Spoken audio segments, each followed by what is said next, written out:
देखिए इसके पहले क्लास में हम लोग देखे थे कि अगर आपका तीन वर्टिस ऑफ ट्रायंगल दिया रहेगा, तीन वर्टिसेस ऑफ द ट्रायंगल ऐसे देता था, ए का कोऑर्डिनेट दे देगा, बी का कोऑर्डिनेट दे देगा, सी का कोऑर्डिनेट दे देगा, तो हम लोग डिटरमिनेंट का हेल्प से area of triangle find out करते थे। क्या फॉर्मूला था? 1/2 x1 y1 1 x2 y2 1 और x3 y3 1। ये तो हम लोग इसके पहले क्लास में किए थे। ठीक, यहाँ पर x1 y1 क्या है? a का कोऑर्डिनेट, x2 y2 क्या है? b का कोऑर्डिनेट, और x3 y3 क्या है? Coordinate of c। ये हम लोग प्रीवियस क्लास में किए थे। ठीक, और इससे आपका एक्सरसाइज नंबर 4.3 सॉल्व हो गया था। ठीक है, जो जो बना के भेजे थे सबका सही था, सबका सही था। ठीक, अब इसके बाद देखिए चैप्टर नंबर 4 का, डिटरमिनेंट चैप्टर का जो लास्ट एक एक्सरसाइज छूटा हुआ है, कौन सा exercise? Exercise number 4.2। Exercise number 4.2, ये जो 4.2 एक्सरसाइज है आपका, इसमें ये 4.2 एक्सरसाइज आपका बनेगा कुछ प्रॉपर्टी से, कुछ प्रॉपर्टी से। किसका प्रॉपर्टी? तो डिटरमिनेंट का प्रॉपर्टी। डिटरमिनेंट का क्या क्या प्रॉपर्टी होता है उसी का पहले स्टडी करेंगे और उससे 4.2 बनाना शुरू करेंगे। ठीक, तो अभी फ्रेश पेज में इसके बाद हेडिंग लिखिएगा प्रॉपर्टीज ऑफ डिटरमिनेंट। क्या लिखिएगा? प्रॉपर्टीज ऑफ, लिखिए properties of determinants, DETERMINANTS, properties of determinants, properties of determinants. ठीक, प्रॉपर्टीज ऑफ डिटरमिनेंट्स देखने से पहले, प्रॉपर्टीज ऑफ डिटरमिनेंट्स देखने से पहले हम लोग जो चीज एलिमेंट्री रो ऑपरेशन और एलिमेंट्री कॉलम ऑपरेशन यूज किए थे उसको एक बार समराइज करते हैं। क्यों? क्योंकि प्रॉपर्टीज ऑफ डिटरमिनेंट्स में उसका यूज होगा, उसका यूज होगा। देखिए पहला क्या था? पहला हम लोग यूज किए थे क्या? एलिमेंट्री रो ऑपरेशन बता रहे हैं हम। ठीक, क्या यूज किए थे कि RI अगर रहेगा तो हम यहाँ क्या लिखते थे? RI और प्लस देके RJ, ये सब यूज किए थे हम लोग मैट्रिक्स चैप्टर में। चूंकि ये सब का यूज होगा प्रॉपर्टी ऑफ डिटरमिनेंट में और इससे रिलेटेड क्वेश्चंस में, इसलिए पहले हम इसको समराइज करते हैं। ठीक, जो एलिमेंट्री रो ऑपरेशन था और एलिमेंट्री कॉलम ऑपरेशन था, ये हो गया। और क्या करते थे? जैसे एक RI हो गया और करते थे माइनस भी होगा, तो क्या होगा? RI minus RJ, RI minus RJ। ठीक, ये तो हो गया प्लस का माइनस का। अब हम कुछ k टाइम्स ला के प्लस या माइनस भी करते थे, कुछ k टाइम्स ला के प्लस या माइनस भी करते थे, तो उसके लिए क्या लिखते थे? RI, और यहाँ पे क्या लिखते थे? RI plus KRJ। k क्या है? k कोई कांस्टेंट नंबर है, जैसे 2 हो गया, 3 हो गया, 5 हो गया, -2 हो गया, -10 हो गया, कुछ भी हो सकता है। k is any constant number. इसी का माइनस में भी होगा, क्या था? RI, एरो देखिए क्या? RI माइनस KRJ, मतलब k टाइम्स RJ का लाके हम लोग RI में घटा सकते हैं। और एक चीज क्या ध्यान रखने बोले थे इस क्वेश्चन सब में, इस टाइप का क्वेश्चंस में, इस टाइप का प्रॉपर्टी में क्या ध्यान रखने बोले थे कि अगर आपका एरो के लेफ्ट साइड में RI है तो एरो के राइट साइड भी RI ही होगा, चेंज नहीं होगा। अगर यहाँ RI है तो यहाँ भी RI होगा, मतलब एरो के लेफ्ट साइड जो है वही जस्ट बाद एरो के राइट साइड होगा, वही जस्ट बाद एरो के राइट साइड होगा। ठीक, इस चीज का यूज किए थे। अच्छा, इसमें अभी और एक चीज यूज करेंगे हम लोग जो कि आपका डिटरमिनेंट चैप्टर में यूज होगा। ठीक, ये तो हुआ जब दो रो को आपस में ऐड या सब्सट्रैक्ट करते थे। अगर मान लीजिए 3x3 का डिटरमिनेंट दिया हुआ है, if we are given 3x3 determinant, तो हम लोग तीनों रो को साथ में जोड़ सकते हैं। देखिए उसके लिए प्रॉपर्टी क्या लगेगा, तो एक लिखिए RI। ठीक, इसका होगा यहाँ अगर RI है तो यहाँ भी RI होगा, RI प्लस RJ, दो रो को जोड़ दिए। हम चाहे तो प्लस RK भी कर सकते हैं, मतलब अगर I का वैल्यू आप 1 लीजिएगा, J का वैल्यू 2 लीजिएगा और K का वैल्यू 3 लीजिएगा। अगर I का वैल्यू 1 लीजिएगा, J का वैल्यू 2 लीजिएगा और K का वैल्यू 3 लीजिएगा, तो RI का मतलब क्या हो जाएगा? फर्स्ट रो, RJ का मतलब हो जाएगा सेकंड रो और RK का मतलब हो जाएगा थर्ड रो। अभी क्वेश्चंस में दिखेंगे सबको। ठीक, इसका मतलब हम फर्स्ट रो में I का वैल्यू क्या लिए हैं? 1। इसका मतलब हम फर्स्ट रो में सेकंड रो थर्ड रो को जोड़ सकते हैं। ये जो है ये पहले हम लोग यूज नहीं किए थे मैट्रिक्स चैप्टर में, इसको अभी इंट्रोड्यूस कर रहे हैं, इसको अभी यूज करेंगे। ठीक, ये वाला। तो ये क्या हुआ? ये हुआ मेरा रो ऑपरेशन जो। इसी के साइड में लिखते हैं कॉलम ऑपरेशन। हम लोग कॉलम ऑपरेशन भी किए थे यूज। ठीक है, जब किसी भी मैट्रिक्स का हम लोग इनवर्स फाइंड आउट करते थे। देखिए इनवर्स फाइंड आउट करने का बहुत तरीका पढ़े हैं हम लोग, लेकिन अगर हम लोग इनवर्स को एलिमेंट्री रो या एलिमेंट्री कॉलम ऑपरेशन से फाइंड आउट जब भी किए थे तब इसी ऑपरेशन का यूज किए थे। ये लास्ट वाला यूज नहीं किए थे, ये लास्ट वाला जो ऑपरेशन है इसको डिटरमिनेंट में यूज करेंगे। ठीक, तो ऐसे एलिमेंट्री कॉलम भी हम बताए थे। एलिमेंट्री कॉलम देखिए उसमें क्या लिखेंगे? सी से लिखते हैं कॉलम को, तो CI क्या लिखेंगे? सी आई प्लस सी जे, सी आई प्लस सी जे। अगर आई का वैल्यू 1 लीजिएगा तो क्या होगा, C1, मतलब फर्स्ट कॉलम में क्या ऐड करेंगे, जे का वैल्यू मान लीजिए 2 लीजिएगा, आई का वैल्यू अगर 1, जे का वैल्यू अगर 2, उसका मतलब फर्स्ट कॉलम को सेकंड कॉलम से जोड़ेंगे। और चेंज कौन करेगा, जो एरो का लेफ्ट साइड होता है। इसमें भी चेंज कौन करेगा, जो एरो का लेफ्ट साइड होगा वही चेंज करेगा। मतलब अगर आई का वैल्यू आप 1 लीजिएगा तो फर्स्ट रो चेंज करेगा, अगर आई का वैल्यू 2 लीजिएगा तो सेकंड रो चेंज करेगा, और अगर आई का वैल्यू 3 लीजिएगा तो थर्ड रो चेंज करेगा। जो चीज एरो के लेफ्ट साइड होता है वही चेंज करता है। और एक चीज क्या ध्यान रखने बोले थे कि जो एरो के लेफ्ट साइड होगा उसी को एरो के राइट साइड भी लिखना है, उसी को एरो के राइट साइड भी लिखना है। देखिए लिख दिया कॉलम का पहला। इसी तरह कॉलम का माइनस में भी लिख सकते हैं क्या, सी आई एरो देके सी आई माइनस सी जे। ठीक, उसी तरह जैसे रो का लिखे थे कॉलम का भी लिख सकते हैं क्या, सी आई एरो देके सी आई प्लस के इंटू सी जे। मतलब सी जे का के गुना लाके, के कोई कांस्टेंट नंबर है, मान लीजिए 2 है तो 2 इंटू सी जे करेंगे और किसमें जोड़ेंगे, सी आई में। किसमें जोड़ेंगे, सी आई में।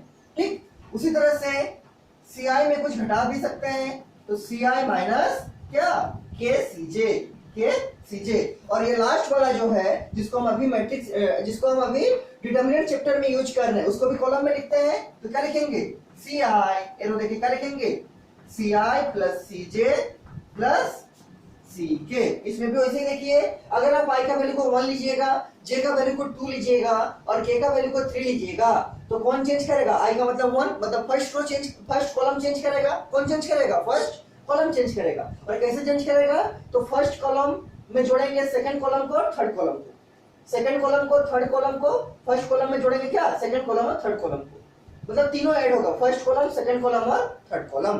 ठीक, तीनों आपस में ऐड होंगे। देखिए इसका हम क्वेश्चन सबका दिखा रहे हैं अभी नीचे, पहले ये तो लिख लिए। ठीक, ये तो पहले भी हम लोग किए थे मैट्रिक्स चैप्टर में। अब इसके बाद देखिए, इसके बाद देखिए एक चीज क्या, कि मैट्रिक्स चैप्टर में जब भी हम लोग एलिमेंट्री रो या एलिमेंट्री कॉलम ऑपरेशन से क्वेश्चंस को सॉल्व करते थे, मैट्रिक्स में जब भी हम लोग एलिमेंट्री रो या एलिमेंट्री कॉलम ऑपरेशन से एक का इनवर्स फाइंड आउट करते थे, तो एक चीज हम आपको ध्यान रखने बोले थे क्या, कि अगर हम क्वेश्चन का अप्रोच, अगर हम क्वेश्चन को बनाना शुरू करेंगे एलिमेंट्री रो ऑपरेशन से, तो हमको पूरा क्वेश्चन में, थ्रू आउट द क्वेश्चन, उस क्वेश्चन में पूरा एलिमेंट्री रो ऑपरेशन ही लगाना है। हम फिर बीच में एलिमेंट्री कॉलम ऑपरेशन नहीं लगा सकते हैं। वैसे ही अगर हम लोग किसी क्वेश्चन का, मतलब किसी मैट्रिक्स का इनवर्स फाइंड आउट करते थे एलिमेंट्री रो या एलिमेंट्री कॉलम से, और मान लीजिए यूज किए हैं क्वेश्चन में एलिमेंट्री कॉलम ऑपरेशन, क्या यूज किए हैं, एलिमेंट्री कॉलम ऑपरेशन, तो हमको पूरा क्वेश्चन में, विद इन द क्वेश्चन, पूरा क्वेश्चन में केवल और केवल एलिमेंट्री कॉलम ही यूज करना है, बीच में एलिमेंट्री रो यूज नहीं होगा। ठीक, मतलब हम लोग मैट्रिक्स चैप्टर में जब भी किसी मैट्रिक्स का इनवर्स फाइंड आउट करते थे तो या तो एलिमेंट्री रो से पूरा क्वेश्चन को बनाते थे या फिर एलिमेंट्री कॉलम से पूरा क्वेश्चंस को सॉल्व करते थे। लेकिन डिटरमिनेंट चैप्टर में, ध्यान से सुनिए, लेकिन डिटरमिनेंट चैप्टर में हम लोग रो और कॉलम ऑपरेशन को साथ साथ यूज कर सकते हैं।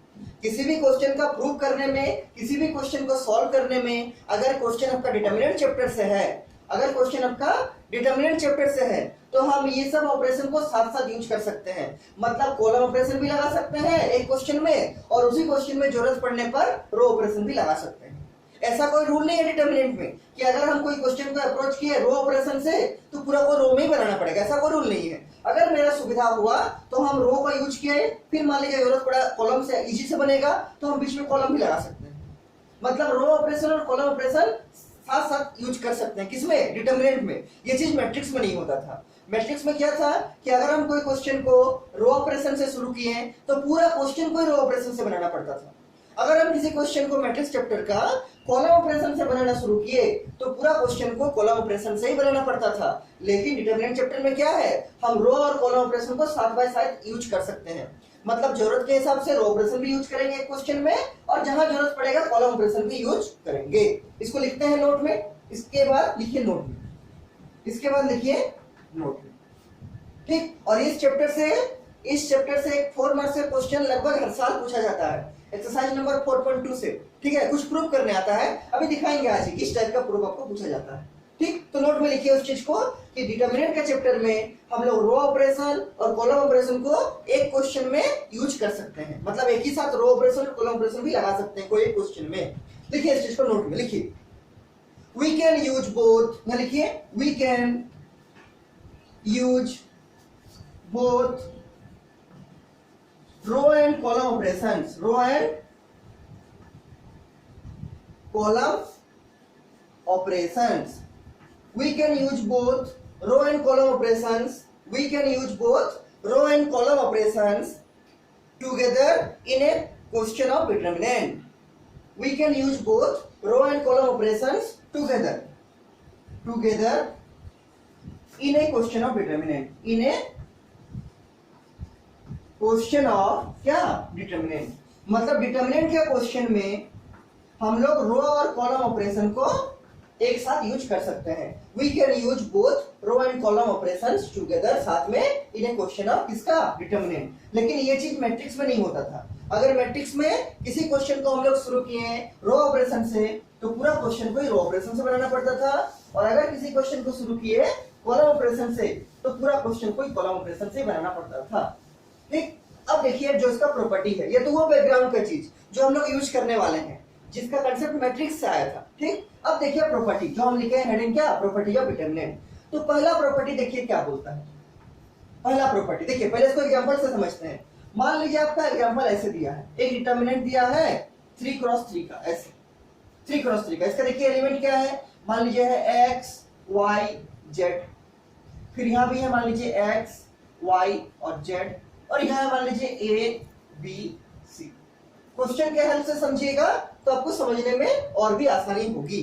ठीक, अब देखिए इस डिटर्मिनेंट का आपको वैल्यू अगर फाइंड आउट करना पड़ेगा, इस डिटर्मिनेंट का आपको अगर वैल्यू को फाइंड आउट करना पड़ेगा तो आप क्या कीजिएगा, a11 इंटू c11, फिर क्या प्लस a12 इंटू c12, फिर प्लस a13 इंटू c13. आप चाहे तो किसी भी रो या किसी भी कॉलम के अराउंड, चाहे तो माइनर का यूज करके या चाहे तो कोफैक्टर का यूज करके इसको ब्रेक करके इसका वैल्यू निकाल सकते हैं कितना आएगा. लेकिन आप इसका वैल्यू डायरेक्ट भी निकाल सकते हैं. अगर मान लीजिए क्वेश्चन आपका 1 नंबर में दिया है और आपका टाइम है मान लीजिए 2 मिनट या 3 मिनट, तो उतना लंबा काहे कीजिएगा, उतना लंबा करने का जरूरत भी नहीं है. क्यों? क्योंकि 1 मार्क्स का क्वेश्चन या 2 मार्क्स का क्वेश्चन है मान लीजिए. ठीक, और क्वेश्चन के ऊपर में लिख भी देगा कि विदाउट एक्सपेंडिंग, इसको बिना एक्सपेंड करके आपको आंसर निकालना है. एक्सरसाइज नंबर 4.2 का क्वेश्चन नंबर 1 से 5 में देखिए वही लिखा हुआ है क्या, without expanding find the value of determinant. मतलब इसको एक्सपेंड नहीं करना है कि R1 के अराउंड एक्सपेंड कर दिए, R2 के अराउंड एक्सपेंड कर दिए, R3 के अराउंड कर दिए, या C1 C2 C3 के अराउंड कर दिए, ऐसा नहीं करना है. आपको डायरेक्ट इसका आंसर निकालना है. तो डायरेक्ट कुछ डिटर्मिनेंट के आंसर निकलते हैं. देखिए किसका निकलेगा. तो इस डिटर्मिनेंट में एक चीज ध्यान दीजिए, अगर किसी भी डिटर्मिनेंट में कोई दो रो, ध्यान दीजिए, अगर किसी डिटर्मिनेंट में कोई दो रो एग्जैक्टली बराबर होंगे या कोई दो कॉलम एग्जैक्टली बराबर होंगे तो उस डिटर्मिनेंट का वैल्यू 0 आएगा.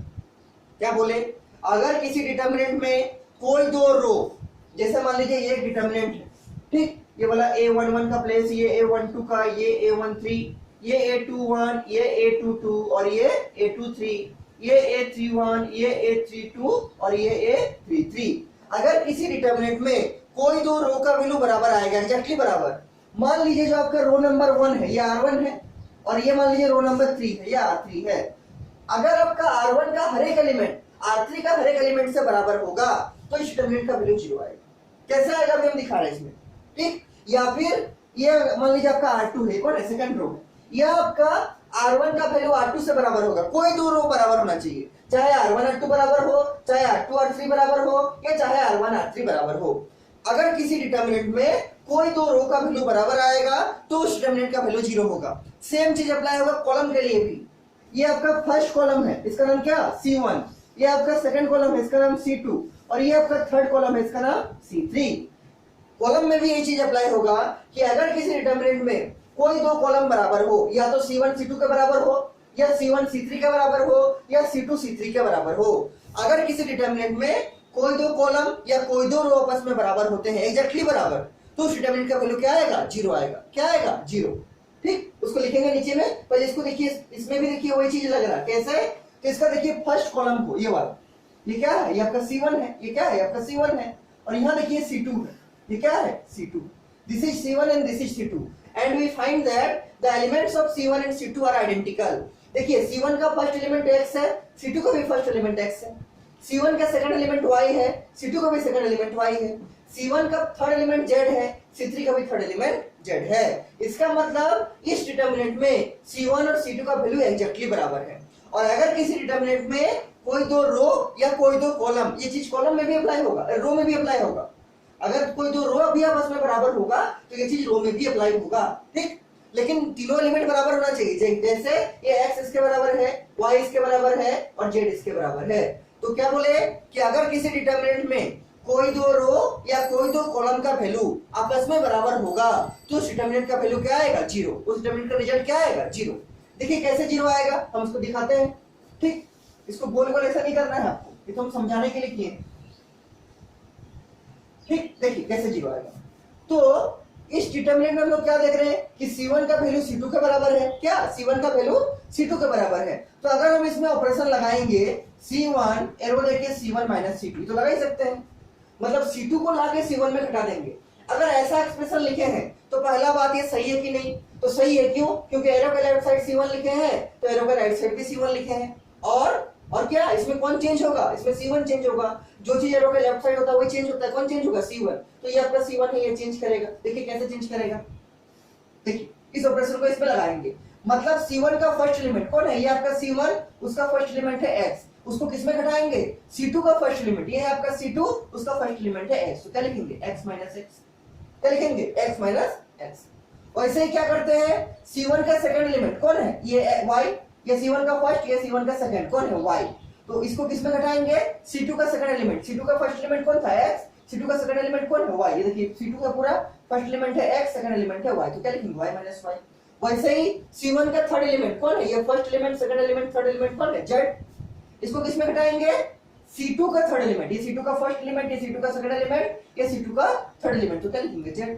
और यहाँ पर कौन चेंज नहीं होगा, तो C2 और C3 चेंज नहीं होगा, क्यों, क्योंकि चेंज हो रहा है केवल C1, तो पूरा C2 को ऐसे ही लिख देंगे, ये x, ये y, ये z, और C3 को भी ऐसे लिख देंगे, क्या, a, b और c। जो चेंज नहीं होगा उसको ऐसे लिखना है, कौन चेंज नहीं होगा, जो यहाँ नहीं है, यहाँ कौन नहीं है, C1 है केवल, C2 और C3 तो नहीं है, तो इसका मतलब C2 और C3 जो एरो का लेफ्ट साइड नहीं है वो चेंज नहीं करेगा, जो एरो का लेफ्ट साइड है वही चेंज करेगा। एरो का लेफ्ट साइड कौन है, C1, तो ये पूरा C1 देखिए चेंज किया, यहाँ C2 C3 नहीं है तो C2 भी ऐसे उतार दिया XYZ C2 में, और C3 में भी ABC, C3 में भी ABC। और अब देखिए इसको सॉल्व करते हैं तो क्या आएगा, x minus x 0, y minus y 0, z minus z 0, और ये x y z ऐसे रहेगा और ये a b c भी वैसे ही रहेगा।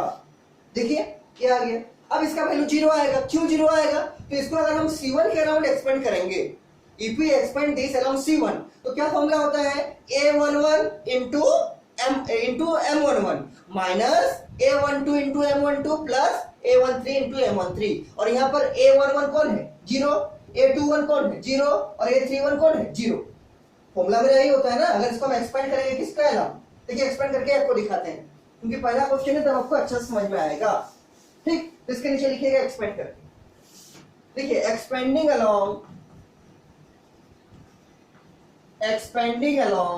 किसके अराउंड एक्सपेंड करना चाहते हैं, C1, क्यों, क्योंकि C1 में तीनों एलिमेंट 0 है, और अभी आपको दिखा रहे हैं हम, तो तीनों एलिमेंट 0 होने से कैसे डिटरमिनेंट का वैल्यू 0 आएगा उसको दिखा रहे हैं, एक्सपेंडिंग अलोंग C1, ठीक। तो क्या आएगा, क्या फॉर्मूला है मेरा, मान लीजिए हम माइनर के हेल्प से ही बनाएंगे, तो क्या फॉर्मूला है, A11 into M11, बीच में लगता है माइनस क्योंकि ये प्लस है, प्लस का फिर माइनस फिर प्लस, बताए थे हम पहले, जैसे यहाँ प्लस फिर माइनस फिर प्लस, वैसे यहाँ प्लस, यहाँ माइनस, यहाँ प्लस, उसके बाद क्या होगा A21, ये प्लस का क्या नाम है, second row first column into क्या M21, फिर बीच में क्या लगेगा प्लस A31 into M31, क्या A31 into M31। देखिए M11 M21 और M31 ये तो कुछ ना कुछ आएगा, लेकिन हमको तो हर जगह इसको डालना है ना, A11 और A21 और A31, और ये A11 जो है वो M11 के साथ मल्टीप्लाई है, A21 जो है वो M21 के साथ मल्टीप्लाई है, और A31 जो है वो M31 के साथ मल्टीप्लाई है। और इस केस में देखिए A11 क्या है 0, तो 0 इंटू क्या M11 कुछ आएगा, हम नहीं निकाल रहे हैं, क्यों नहीं निकाल रहे, क्योंकि 0 ही हो जाएगा, 0 के साथ मल्टीप्लाई कीजिएगा तो क्या होगा 0 ही होगा।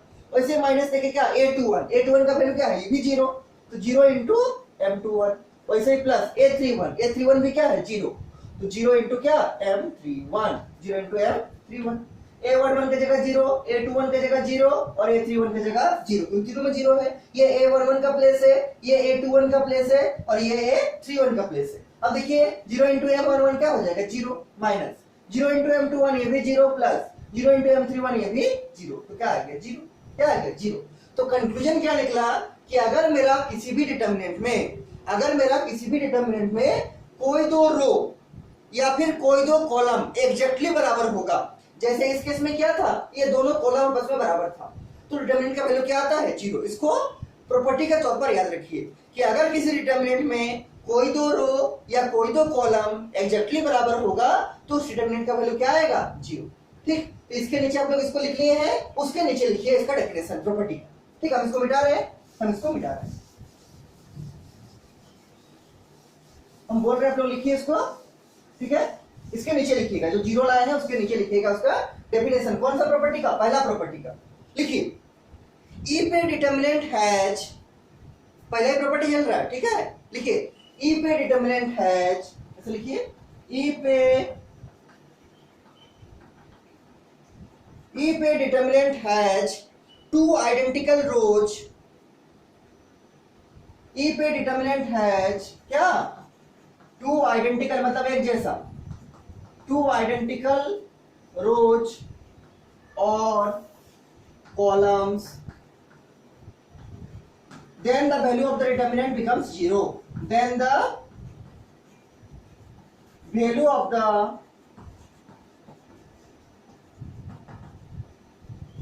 determinant क्या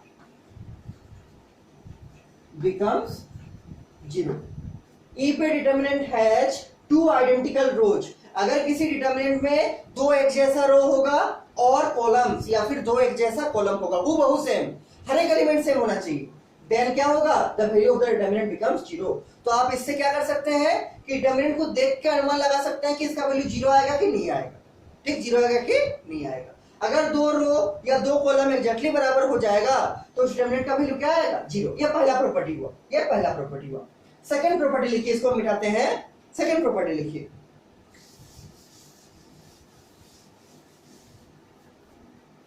सेकंड प्रॉपर्टी का नाम है टेकिंग ए फैक्टर। लिखिए taking a factor common from determinant, taking a factor common, FACTOR factor common, COMMON common from क्या डिटर्मिनेंट। मतलब डिटर्मिनेंट से कोई भी फैक्टर को कॉमन लेने का क्या रूल है। जैसे हम लोग क्या बोलते थे, अगर हम लोग मैट्रिक्स का याद कीजिएगा, तो अगर ये मैट्रिक्स है तो मैट्रिक्स से कॉमन निकालने का मतलब क्या है, वो मैट्रिक्स, अगर ये मैट्रिक्स 3x3 का आपका होगा तो इसमें कितना एलिमेंट होगा 9 एलिमेंट। तो अगर इससे हम कुछ कॉमन निकालेंगे तो वो 9 एलिमेंट से कॉमन होना चाहिए। मैट्रिक्स को याद कीजिए कि मैट्रिक्स में कॉमन निकालने का मतलब क्या था, मैट्रिक्स में कॉमन निकालने का मतलब था कि अगर ये 3x3 का मैट्रिक्स है और इससे हम तभी कॉमन निकालेंगे जब वो 9 एलिमेंट से कॉमन आएगा। मतलब फर्स्ट रो का हर एक एलिमेंट, सेकंड रो का हर एक एलिमेंट और थर्ड रो का हर एक एलिमेंट से जब कॉमन आएगा तभी हम किसी मैट्रिक्स से कुछ कॉमन निकाल सकते हैं। यही मैट्रिक्स में करते थे, लेकिन डिटर्मिनेंट में ऐसा नहीं है। डिटर्मिनेंट में ऐसा नहीं है। डिटर्मिनेंट में क्या है कि हम लोग डिटर्मिनेंट में अगर कुछ कॉमन निकालना चाहते हैं तो हमको नो एलिमेंट में कॉमन होना जरूरी नहीं है। चाहे तो कोई एक रो में कॉमन हो या चाहे तो कोई एक कॉलम में कॉमन हो, चाहे तो कोई एक रो में कॉमन हो या चाहे तो कोई एक कॉलम में कॉमन हो, तब भी हम उस चीज को कॉमन निकाल सकते हैं, तब भी हम उस चीज को कॉमन निकाल सकते हैं। ठीक, देखिए इसका एग्जांपल देखिए, फिर इसको ये लिखेंगे, स्टेटमेंट में लिखेंगे। क्या बोले कि जैसे मैट्रिक्स में क्या था कि मैट्रिक्स में अगर कोई चीज को हमको कॉमन निकालना पड़ेगा, तो अगर 3x3 का मैट्रिक्स है तो उसमें 9 एलिमेंट होंगे। कितना एलिमेंट 9 एलिमेंट। तो वो जो कॉमन निकालेंगे वो 9 एलिमेंट से कॉमन होना चाहिए, 9 एलिमेंट से कॉमन होना चाहिए। ठीक, लेकिन डिटर्मिनेंट में ऐसा नहीं है। अगर कोई डिटर्मिनेंट में पर्टिकुलर रो में या पर्टिकुलर कॉलम में कोई चीज कॉमन आता है तो हम उसको कॉमन निकाल सकते हैं। जैसे एग्जांपल के तौर पर देखिए इसको, फिर लैंग्वेज में लिखेंगे, क्योंकि आपको तो एग्जांपल ही याद रहेगा ना, लैंग्वेज तो याद रखने का जरूरत भी नहीं है, उसको समझने के लिए लिखेंगे ताकि बाद में पढ़े तो याद आ जाए 2-3 महीना बाद। ठीक, पहले लिखिए एग्जांपल के तौर पर देखिए। देखिए जैसे आपका मान लीजिए 3x3 का डिटर्मिनेंट है, मान लीजिए है k इंटू ए, फिर k इंटू बी, फिर k इंटू सी, ऐसा है। और यहाँ मान लीजिए है u v w, कुछ भी हो सकता है, और यहाँ मान लीजिए x y z। ठीक, ठीक है, ये है x फिर y और z। K into A, K into B, K into C, U V W X Y Z। इसमें देखिए अगर हम R1 का बात करेंगे, फर्स्ट रो का, first row of the determinant का अगर हम बात करेंगे तो यहाँ पर एक चीज कॉमन है तीनों में, क्या? K। यहाँ पर भी K है, यहाँ पर भी K है, यहाँ पर भी K, ठीक। लेकिन ये जो K है ये सब एलिमेंट में कॉमन नहीं है। जैसे सेकंड रो का बात कीजिएगा इसमें कुछ भी कॉमन नहीं है, यहाँ U है, यहाँ B है, यहाँ W है। थर्ड रो में बात कीजिएगा तो यहाँ भी कुछ भी कॉमन नहीं है, यहाँ X है, यहाँ Y है, यहाँ Z है, कुछ कॉमन नहीं है। अगर आप फर्स्ट कॉलम का बात कीजिएगा इसमें भी कुछ कॉमन नहीं है, सेकंड कॉलम में भी कुछ कॉमन नहीं है और थर्ड कॉलम में भी कुछ कॉमन नहीं है। तो कॉलम क्या सब एलिमेंट में है? नो का नो एलिमेंट में, तो आंसर नहीं है सब में। लेकिन हम फिर भी इससे कॉमन निकाल सकते हैं। इसको हम लिख सकते हैं ऐसे, क्या कि R1 से कॉमन निकाल रहे, क्या? K। मतलब कंक्लूजन क्या मिला कि अगर मेरा किसी भी डिटरमिनेंट में, अगर मेरा किसी भी डिटरमिनेंट में कोई एक रो में या फिर कोई एक कॉलम में कोई भी चीज कॉमन होगा तो हम उसको कॉमन निकाल सकते हैं। ऐसा जरूरी नहीं है कि नो का नो एलिमेंट में कॉमन होगा, ठीक। कोई एक रो में कुछ कॉमन हो गया तो कॉमन निकाल देंगे और कोई एक कॉलम में कुछ कॉमन हो गया उसको भी कॉमन निकालेंगे। इसको हम लिख सकते हैं क्या? K इंटू, क्या फर्स्ट रो से कॉमन निकाल रहे हैं, किससे? R1 से। K इंटू या कॉमन निकाल दिया तो क्या बचा? A बचा, B बचा, C बचा, तो A B C हो गया और ये सब तो ऐसे ही रहेगा, U V W और X Y Z। कोई दिक्कत नहीं होना चाहिए, ठीक। ये हो गया। लेकिन मैट्रिक्स में ऐसा नहीं था, मैट्रिक्स में ऐसा था नहीं था। मैट्रिक्स में हम लोग तभी कॉमन निकाल सकते हैं जब नो का नो एलिमेंट में वो कॉमन होगा, नो का नो एलिमेंट में वो कॉमन होगा, ठीक। तो इसको किससे निकाले कॉमन? R1 से। किससे? R1 से, ठीक। R1 से इसको कॉमन निकाले हैं। अब देखिए इसी का और एक एग्जांपल आपको हम दिखाते हैं, उससे और क्लियर होगा आपका। इसके नीचे और एक एग्जांपल लिखिएगा, देखिए कैसे। ये तो पहला एग्जांपल हो गया। सेकंड नंबर प्रॉपर्टी का चल रहा है और लास्ट में प्रॉपर्टी का डेफिनेशन लिखेंगे, ठीक, क्योंकि एग्जांपल से समझ में आएगा। ठीक से देखिए, मान लीजिए ये आपका है K इंटू ए, वैसे ही है, ये है K इंटू बी और ये है K इंटू सी, और यहाँ मान लीजिए है K into b, K into B, K into डब्ल्यू, और यहाँ मान लीजिए है K into x, K into y और K इंटू जेड। डिटरमिनेंट है, क्या है? साइन किसका है? डिटरमिनेंट का साइन है, डिटरमिनेंट है। अब देखिए इससे हमको कॉमन निकालना चाहते हैं तो ये देखिए कॉमन क्या क्या निकाल सकते हैं। तो हम क्या बोले कि डिटरमिनेंट में कॉमन कोई एक रो या कोई एक कॉलम में निकालते हैं। ये जरूरी नहीं है कि नो का नो एलिमेंट में कॉमन होगा। हम लोग डिटरमिनेंट में कॉमन कहां से निकालते हैं? कोई एक रो से या फिर कोई एक कॉलम से। अगर कोई एलिमेंट किसी रो में कॉमन हो जाएगा तो उसको निकाल देंगे बाहर, अगर कोई एक एलिमेंट किसी कॉलम में कॉमन हो जाएगा तो उसको हम बाहर निकाल देंगे, ठीक। यहाँ देखिए अगर हम फर्स्ट रो का बात करेंगे, this is your first row, this is R1, ये क्या है? ये आपका R1 है, ये क्या है? आपका R1 है। तो R1 में कुछ कॉमन है क्या? तो हाँ, R1 में कॉमन है, क्या है? K कॉमन है। यहाँ K इंटू ए है, यहाँ K इंटू बी है, यहाँ K इंटू सी है। तो पहला काम क्या करेंगे, हम R1 से K कॉमन निकालेंगे, क्या? R1 से K कॉमन निकाल दिए। लेकिन अभी मेरा कुछ कॉमन निकल सकता है R2 से। ये आपका R2 है, ये आपका R2 है, दिस इज योर R2। तो R2 से भी कॉमन निकाल सकते हैं, क्या? तो यहाँ से भी देखिए K इंटू यू है, K इंटू बी है, K इंटू डब्ल्यू है। तो हम चाहे तो R2 से भी K कॉमन निकाल सकते हैं। तो इंटू क्या करेंगे? K कॉमन जैसे ही बाहर आ जाएगा मल्टीप्लाई होते जाएगा। R1 से ये पहला वाला K निकाले, R2 से सेकंड वाला K निकाले, और अब भी एक चीज कॉमन निकलेगा, क्या? R3 से।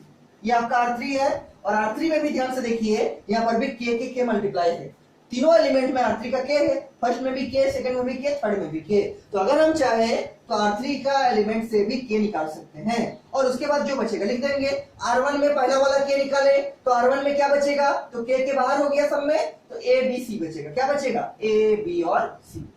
ये K किसका बाहर आया? R2 का। किसका? R2 का। तो R2 में भी K बाहर हो गया, तो R2 में क्या एलिमेंट बचेगा? U B W। क्या? U B और W। वैसे ही R3 का K को बाहर कर दिए हैं तो R3 का एलिमेंट क्या बचेगा? X Y और Z, X Y और Z। और अगर हम चाहे तो दोनों को मल्टीप्लाई कर सकते हैं, क्योंकि मल्टीप्लाई साइन है बीच में, तो क्या आएगा? K cube, K into K into K क्या होगा? K क्यूब इंटू क्या? ये पूरा रहेगा, ये तो और कुछ कॉमन नहीं आएगा। A B C U V W और X Y Z। हम इसको जनरल फॉर्मेट में लिख रहे हैं, एबीसी के टर्म में, अल्फाबेट के टर्म में, कि नंबर में क्वेश्चन आएगा, जैसे 2 4 6 दे देगा, 3 4 9 दे देगा, इस टाइप का कुछ क्वेश्चन देगा, ठीक। इसमें कोई दिक्कत नहीं होना चाहिए। इसका मतलब क्या हुआ? इसका मतलब ये हुआ कि हमको डिटरमिनेंट में रो वाइज या कॉलम वाइज कॉमन निकालना है, रो वाइज या कॉलम वाइज कॉमन निकालना है। इस क्वेश्चन में हम लोग क्या किए? रो वाइज कॉमन निकाले। अगर आप चाहे तो इसी क्वेश्चन में आप कॉलम वाइज भी कॉमन निकाल सकते हैं। देखिए फर्स्ट कॉलम को ध्यान से देखिए C1 को, तो C1 में भी एक K कॉमन है, तो C1 से K कॉमन आएगा, रिजल्ट वही बनेगा, रिजल्ट वही बनेगा फाइनल रिजल्ट। C2 में देखिए तो C2 में भी एक K कॉमन है, इसमें भी K है, इसमें भी K है, इसमें भी K है, ये आपका पूरा C2 है सेकंड कॉलम, तो यहाँ से भी एक K बाहर आएगा। और C3 में देखिए थर्ड कॉलम में देखिए तो यहाँ पर भी तीनों में K है, थर्ड कॉलम का फर्स्ट एलिमेंट, थर्ड कॉलम का सेकंड एलिमेंट और थर्ड कॉलम का थर्ड एलिमेंट, इसमें भी क्या है K कॉमन है, तो C1 से एक K बाहर आएगा, C2 से एक K बाहर आएगा और C3 से एक K बाहर आएगा, तो तीन के मिला के क्या होगा K क्यूब, और अंदर क्या बचेगा, तो C1 में बचेगा AUX, C2 में बचेगा BVY और C3 में बचेगा CWZ। ठीक, तो चाहे आप रो से कॉमन निकालिए चाहे आप कॉलम से कॉमन निकालिए, आंसर आपका वही बनेगा। लेकिन कॉमन निकालना कैसे है, या तो रो वाइज कॉमन निकालिए, एक एक रो देखना है या एक एक कॉलम देखना है।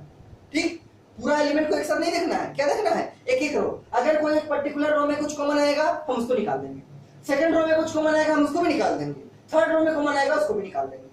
ठीक, तो या तो रो में कुछ कॉमन आएगा उसको निकालेंगे, या फिर सेम काम कर सकते हैं किसके लिए, कॉलम के लिए।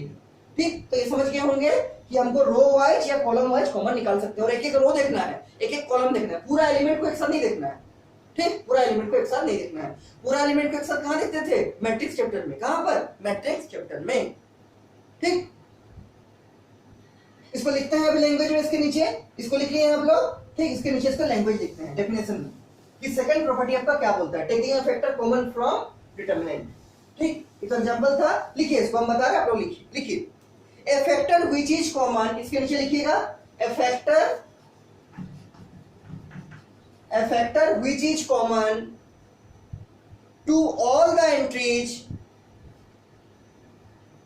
a factor which is common to all the क्या entries, ENTRIES, a factor which is common to all the entries किसका, of a particular row और कॉलम, of a particular मतलब कोई एक खास, of a particular row और column can be taken outside किसका, from the sign of determinant, from the sign of किसका, determinant. वही चीज जो अभी हम बताए एग्जांपल के फॉर्मेट में। देखिए क्या लिखे हैं, ए फैक्टर व्हिच इज कॉमन, मतलब वो टर्म जो कॉमन रहेगा किसमें, टू ऑल द एंट्री, सभी एंट्रीज में, किसका, सभी एंट्री में, ऑफ ए पर्टिकुलर रो, या तो कोई पर्टिकुलर रो में या पर्टिकुलर कॉलम में, ऑफ ए पर्टिकुलर रो और कॉलम, उसको क्या कर सकते हैं, कैन बी टेकन आउटसाइड, उसको हम बाहर निकाल सकते हैं, किसके बाहर, from the sign of determinant, can be taken outside from the sign of determinant, कोई दिक्कत नहीं होना चाहिए, from the sign of determinant. ठीक, अब देखिए हम एक चीज और दिखाते हैं आपको इसके बाद, इसका और एक एग्जांपल देखिए, इसका और एक एग्जांपल नंबर के फॉर्मेट में देखिए। ठीक, अगर इसमें किसी को कुछ भी डाउट है तो उनको पूछिएगा, हम आपको समझा देंगे फिर से। सेकंड प्रॉपर्टी चल रहा है और एक एग्जांपल हम देख रहे हैं, ठीक है, और एक एग्जांपल हम आपको दिखा रहे हैं, और ऐसा बहुत सारा प्रॉपर्टी है, और इन प्रॉपर्टी को पढ़ने के बाद आपका क्वेश्चंस बनेंगे एक्सरसाइज नंबर 4.2 का, और बहुत इंपॉर्टेंट एक्सरसाइज है ये वाला। ठीक, इंपॉर्टेंट भी है और आसान भी है। आसान इसलिए है क्योंकि इसमें प्रूव करने का क्वेश्चन आता है, मतलब आपका आंसर दिया हुआ है। अगर किसी क्वेश्चन में प्रूव करने का क्वेश्चन देगा, इसका मतलब तो आपका आंसर दे दिया है, वही लाना है। अगर आपका एग्जामिनेशन में वो आ गया तो सही है, नहीं आया तो गलत है, मतलब आपका आंसर दिया हुआ है इनडायरेक्टली वे में। अगर किसी क्वेश्चन में प्रूव करना है मतलब आपका आंसर क्या है, आंसर गिवन है, तो ये क्वेश्चन तो इजी हुआ। तो ये 4.2 एक्सरसाइज है, इसमें इसी टाइप का क्वेश्चन देगा, आपको प्रूव करने देगा कि प्रूव दैट इस डिटरमिनेंट का वैल्यू, एक डिटरमिनेंट दे देगा, उसका वैल्यू ये आएगा, प्रूव कीजिए। फाइंड आउट नहीं करना है, प्रूव करना है। ठीक ठीक, देखिए हम एक एग्जांपल दिखा रहे थे इसी प्रॉपर्टी नंबर 2 का। देखिए एग्जांपल क्या है, आज पहले 2-3 प्रॉपर्टी पढ़ेंगे, ठीक है, और उसके बाद उस पे जितना क्वेश्चन है उसको करेंगे, फिर नेक्स्ट दिन और 2-3 प्रॉपर्टी पढ़ेंगे, फिर उस पे जितना क्वेश्चन है सबको करेंगे। ठीक, देखिए एग्जांपल, मान लीजिए डिटरमिनेंट है आपका ऐसे, यहां पर है मान लीजिए 4, यहां पर 8, यहां पर 12, यहां पर मान लीजिए है 6, 8, 18 और 2, 24। ठीक, और यहां पर मान लीजिए है आपका 2,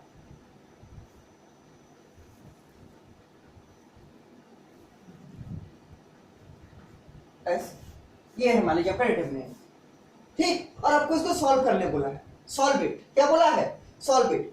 कैसे सॉल्व कीजिएगा, कैसे सॉल्व कीजिएगा, और सॉल्व कीजिएगा तो वैल्यू कितना आएगा। मान लीजिए ऐसा लिखा है क्वेश्चन, ठीक, 1 मार्क्स का क्वेश्चन है, मान लीजिए 1 या 2 मार्क्स का क्वेश्चन है, मान लीजिए 2 ही मार्क्स का क्वेश्चन है, तो कैसे बनाइएगा। तो पहला अप्रोच कि एकदम सिंपल वाला जो अप्रोच जो हम लोग मैट्रिक्स में करते थे, डिटरमिनेंट चैप्टर में करते थे, क्या कि a11 into m11 minus a12 into m12, फिर क्या, फिर प्लस a13 इंटू m13। अब चाहे तो कोई एक रो या कोई एक कॉलम के अराउंड इसको एक्सपेंड कर सकते हैं, लेकिन अगर इसी क्वेश्चन के ऊपर में लिख देगा एक्सपेंड इट, इसको लिख देगा इसके ऊपर में क्वेश्चन का क्या कि solve it without expansion.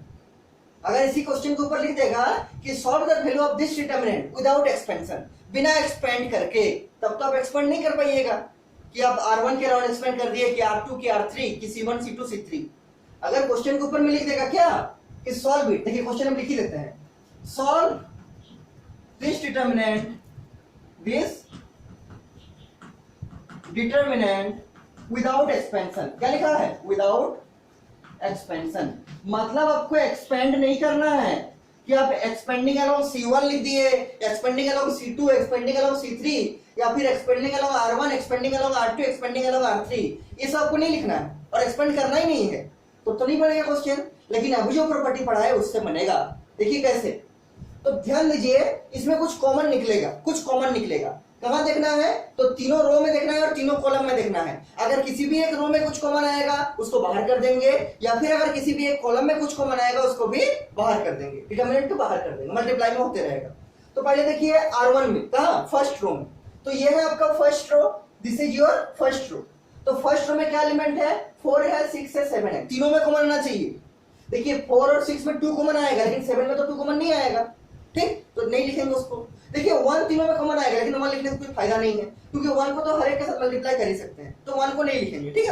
1 common आएगा, 1 आप 4 से भी कॉमन ला सकते हैं, 6 से भी कॉमन आएगा, 7 से भी कॉमन आएगा, लेकिन उसमें कुछ बेनिफिट नहीं मिलेगा, वही आ जाएगा डिटरमिनेंट है, ठीक। कॉमन क्या निकालना है, तीनों एलिमेंट में कॉमन होना चाहिए। तो 4 है, 6 है, 7 है, कुछ कॉमन आएगा, कुछ कॉमन आएगा, तो कुछ भी कॉमन नहीं आएगा, कुछ भी कॉमन आएगा नहीं आएगा। सेकंड में देखिए कुछ कॉमन आएगा, 8 है, 18 है और 14 है, यहां से तो हम चाहे तो 2 कॉमन निकाल सकते हैं, क्या 2 कॉमन निकाल सकते हैं, तो 2 कॉमन निकालेंगे। यहां भी देखिए 12 है, 24 है और 21 है, तो यहां कुछ कॉमन आएगा, तो 3 कॉमन आ सकता है, क्या 3 कॉमन आ सकता है। देखिए 12 में कितना 3 कॉमन आएगा तो 4 बचेगा, ये 24 है, 8 क्या 24 होता है, 8 बचेगा, और यहाँ भी कॉमन आएगा तो कितना बचेगा, 7 बचेगा। तो यहाँ से हम 3 कॉमन निकाल सकते हैं और यहाँ से हम 2 कॉमन तो निकाल ही सकते हैं, ठीक। ये तो दो बात हुआ, दो चीज कॉमन निकालना है, किसमें, R2 में और R3 में, ठीक, निकलेगा। लेकिन कॉमन निकालने के बाद भी सॉल्व तो नहीं हो रहा, सॉल्व हो रहा नहीं हो रहा, क्योंकि हमको सॉल्व करना है और विदाउट एक्सपेंशन बोला है, इसको एक्सपेंड नहीं करना है। तो एक बार C1 C2 C3 में ट्राई करते हैं क्या बनता है। तो C1 के अराउंड देखिए क्या कॉमन आएगा, तो C1 में देख रहे हैं इसमें 4 है, इसमें 8 है, इसमें 12 है, मतलब 4 का मल्टीपल है, तो हम यहाँ से 4 कॉमन निकाल सकते हैं। C1 से क्या कर सकते हैं, 4 कॉमन निकाल सकते हैं। C2 से कुछ कॉमन आएगा, तो यहाँ भी देख रहे हैं 6 है, 6 3 8 6 चौका 24, 6 का मल्टीपल है, तो यहाँ से 6 कॉमन आएगा और यहाँ से भी कुछ कॉमन आएगा, क्या, तो यहाँ से 7 कॉमन आएगा। देखिए 7 है, 14 है, 21, 7 कॉमन आएगा। यहाँ से आप जैसे ही C1 से 4 कॉमन निकालिएगा, पहले हम विजुलाइज करा रहे, अभी कुछ कॉमन निकाले नहीं है, अभी देख रहे क्या क्या कॉमन आना संभावना है, क्या क्या कॉमन निकाल सकते हैं, क्योंकि हमको कॉमन निकालना ही नहीं है आंसर, हमको इसको सॉल्व करना है। क्या करना है, इसको सॉल्व करना है, इसका आंसर फाइंड आउट करना है। केवल कॉमन निकाल देने से काम नहीं चलेगा, थोड़ा सोच के कॉमन निकालना है कि ऐसा चीज कॉमन ले जिससे मेरा क्वेश्चन इजीली सॉल्व हो, जिससे मेरा क्वेश्चन इजीली सॉल्व हो। देखिए अगर हम C1 से 4 कॉमन निकालते हैं तो क्या बचेगा, यहाँ बचेगा 1, यहाँ बचेगा 2, यहाँ बचेगा 3, कैसे, तो 4 into 1 4, 4 into 2 8, 4 into 3 12, तो यहाँ क्या बचा 1 2 3। अगर हम C2 से 6 कॉमन निकालेंगे तो क्या बचेगा, यहाँ बचेगा 1, यहाँ बचेगा 3, यहाँ बचेगा कितना 4, 6 चौके 24 होता है, यहाँ बचेगा 1, यहाँ बचेगा 3, यहाँ बचेगा 4, यहाँ क्या बचा था 1 2 3, यहाँ बचा 1 3 4। यहाँ देखिए अगर हम 7 कॉमन निकालेंगे C3 से तो क्या आएगा, यहाँ बचेगा 1, यहाँ बचेगा 2, यहाँ बचेगा 3, 7 21 होता है, यहाँ बचेगा 1, यहाँ बचेगा 2, यहाँ बचेगा 3। इससे काम चल जाएगा। क्यों, अगर हम यहाँ से 4 कॉमन निकालेंगे, C1 को देखिए, अगर हम C1 से 4 कॉमन निकालते हैं तो C1 में क्या बचेगा 1 2 3, और अगर हम C3 से 7 कॉमन निकालेंगे तो C3 में भी क्या बचेगा 1 2 3। अगर हम C1 से 4 कॉमन निकालेंगे तो C1 में क्या बचेगा 1 2 3, और अगर हम C3 से भी 7 कॉमन निकालेंगे तो C3 में भी क्या बचेगा 1 2 3। इसका मतलब कॉमन निकालने के बाद, आफ्टर टेकिंग कॉमन निकालने के बाद C1 और C3 से C1 और C3 एग्जैक्टली बराबर हो जाएगा। ये भी बन जाएगा 1 2 3 और ये भी बन जाएगा 1 2 3। और अभी एक प्रॉपर्टी हम लोग देखें कि अगर किसी डिटरमिनेंट का कोई दो रो या कोई दो कॉलम एग्जैक्टली बराबर होगा तो डिटरमिनेंट का वैल्यू क्या आएगा 0। अभी तो प्रूव किए थे, अभी तो देखे थे उसको। तो इसमें क्या होगा C1 और C3 एकदम सेम होगा। ये भी बनेगा 1 2 3, ये भी बनेगा 1 2 3 कॉमन निकालने के बाद। ठीक, कॉमन निकालने के बाद ये भी 1 2 3 बनेगा, ये भी 1 2 3 बनेगा। इसका मतलब C1 और C3 बराबर है। और अगर कोई दो कॉलम या कोई दो रो किसी डिटरमिनेंट का बराबर होगा तो उसका आंसर क्या आएगा 0। आंसर क्या आएगा 0, अभी तो देखे थे। ठीक, तो क्या कॉमन निकालेंगे जिससे मेरा फायदा होगा, किससे, कॉलम से। देखिए हम इसको रो वाइज कॉमन निकाल सकते हैं, किसमें, इसमें और इसमें। R1 में तो कॉमन निकालना संभव ही नहीं है क्योंकि 7 से कुछ कॉमन आएगा ही नहीं। तो R2 और R3 से कॉमन निकाल सकते हैं लेकिन नहीं निकालेंगे। क्यों नहीं निकालेंगे? क्योंकि अगर हम C1 और C3 से कॉमन निकालेंगे तो मेरा क्वेश्चन इजीली सॉल्व होगा। ठीक, तो क्या लिखेंगे पहले, टेकिंग लिखेंगे ताकि आपको समझने में सुविधा हो। टेकिंग 4 कॉमन फ्रॉम किससे, C1 फर्स्ट कॉलम से, एंड 7 कॉमन